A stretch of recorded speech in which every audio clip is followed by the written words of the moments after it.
Olá, alunos do site Direito em Tela. Nossa aula de hoje é sobre o Estatuto das Associações Privadas.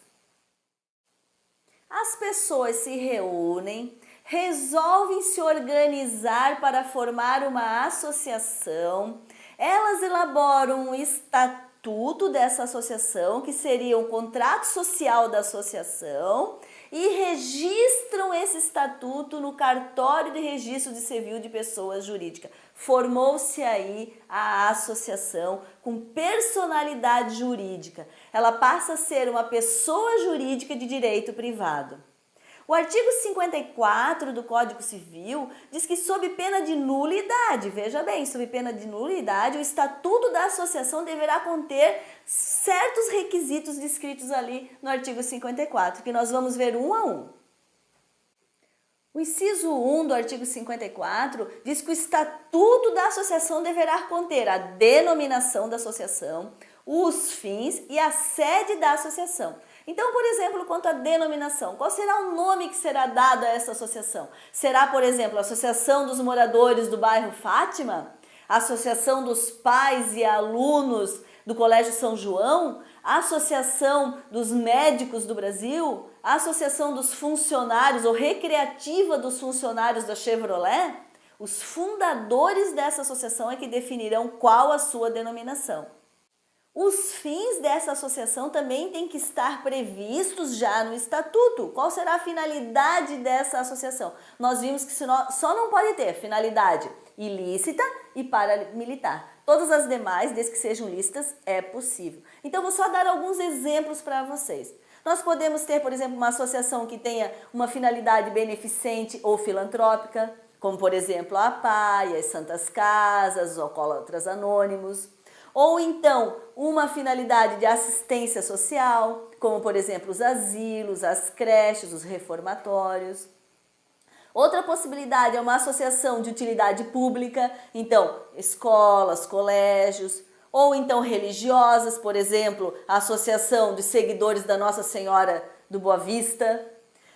Nós temos também associações com finalidades estudantis, como, por exemplo, a UNE, as associações dos ex-alunos, os grêmios estudantis. Nós também poderemos ter associações com finalidades profissionais, associações dos advogados, associações dos médicos, dos contadores, associações também com finalidades desportivas.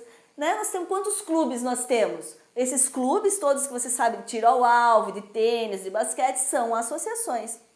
Nós podemos ter também atividades recreativas, como por exemplo de empresas, e também sindicatos, também são associações, e várias outras finalidades que eu não vou descrever todas aqui para vocês, porque podem ser todas, desde que não sejam ilícitas ou paramilitares.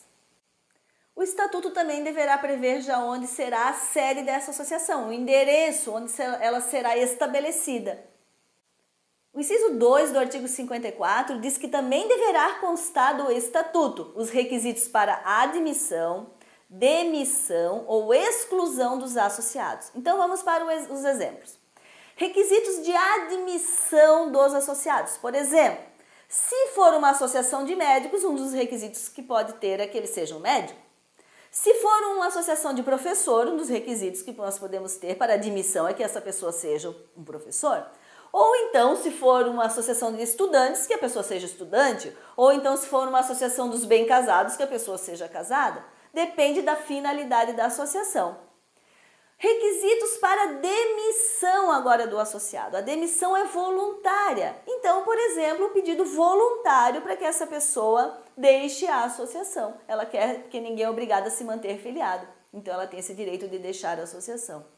E os requisitos para a exclusão dos associados. Exclusão aí se pressupõe alguma irregularidade ou alguma falta que tenha cometido o associado. Então, por exemplo, destruição do patrimônio da associação, ou então ele deixou de atender um requisito, era a associação dos professores, ele deixou de ser professor, ou então, por exemplo, ele não pagou a mensalidade por um certo período previsto no estatuto, e aí vai ser, então, proposta a exclusão desse associado. Segundo o inciso 3, O estatuto também deverá conter os direitos e deveres dos associados. Então, exemplos de direitos dos associados, por exemplo, votar na assembleia, frequentar as reuniões dessa associação, usar as dependências da associação, do clube. Exemplos de deveres dos associados ou do associado: pagar a mensalidade, cuidar do patrimônio da associação, participar, por exemplo, de 3 reuniões, entregar um trabalho científico. Então, são obrigações e deveres que constarão do próprio estatuto. O inciso 4 do artigo 54 diz que também deverá constar do estatuto as fontes de recursos para a manutenção dessa associação. Então, como essa associação vai se manter? Como ela vai pagar as suas despesas, o aluguel? Como é que ela vai manter o seu funcionamento? Então, exemplos de recursos para a manutenção dessa associação: cobrança de mensalidade, venda de refeições, produção de eventos, venda de rifas, venda de camisetas e várias outras formas, então, que já têm que estar previstas no estatuto. O inciso 5 do artigo 54 diz que também deverá constar do estatuto o modo de constituição e funcionamento dos órgãos deliberativos. Então, como serão formados os órgãos deliberativos administrativos dessa associação?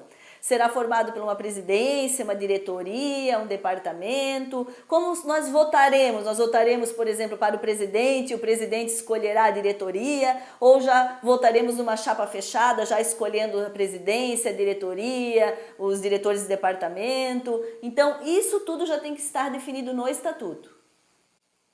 O inciso 6 do artigo 54 diz que também deverá constar do estatuto as condições para alteração das disposições estatutárias e para dissolução da associação.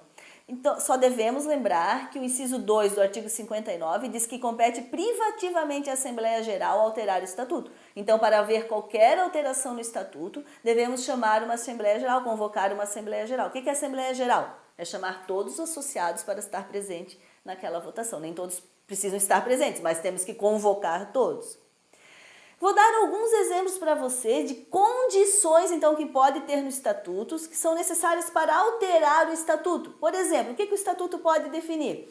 O quórum de votação, qual será a maioria simples, maioria absoluta dos associados para alterar o estatuto? O número de reuniões que terá que haver ou votação para alterar o estatuto. Bastará uma reunião, bastará 2 reuniões? Então depende, isso tudo já tem que estar previsto no estatuto. Da mesma forma também, o estatuto já tem que prever as disposições para dissolução dessa associação. Por exemplo, o que vai acontecer com o patrimônio dessa associação caso ela se dissolva? Então isso já pode estar definido no estatuto. Quais os casos de dissolução? Essa associação ela vai se dissolver, por exemplo, com a morte dos seus fundadores? Se for uma associação dos vestibulandos de 2015, após eles passarem no vestibular, essa associação vai se dissolver? Então, isso tudo já pode estar previsto no Estatuto da Associação. O inciso 7 diz que também deverá constar do Estatuto a forma de gestão administrativa e a aprovação das respectivas contas. Então, como será essa gestão administrativa? Por exemplo, digamos que o presidente queira fazer um financiamento, gerar uma despesa em nome da associação. Ele poderá fazer isso somente com a sua assinatura, ele precisará a assinatura de um conselho ou aprovação de um conselho fiscal ou de um tesoureiro. Então, isso já tem que estar previsto no estatuto. Da mesma forma também, a forma de aprovação das contas e como serão aprovadas essas contas. Por exemplo, a prestação de contas será mensal, será semestral, será anual e também como serão aprovadas essas contas? Será por um conselho fiscal, será por unanimidade, será por maioria? Então isso tudo já tem que estar definido no estatuto. Vamos concluir a nossa aula de hoje. O estatuto da associação obriga os seus associados. O estatuto da associação deverá ser registrado no cartório de registro civil de pessoas jurídicas. E o estatuto da associação deverá obedecer o disposto no artigo 54 do Código Civil, sob pena de nulidade. Se você gostou dessa aula, deixe seu comentário, curta o nosso vídeo e inscreva-se já em nosso canal.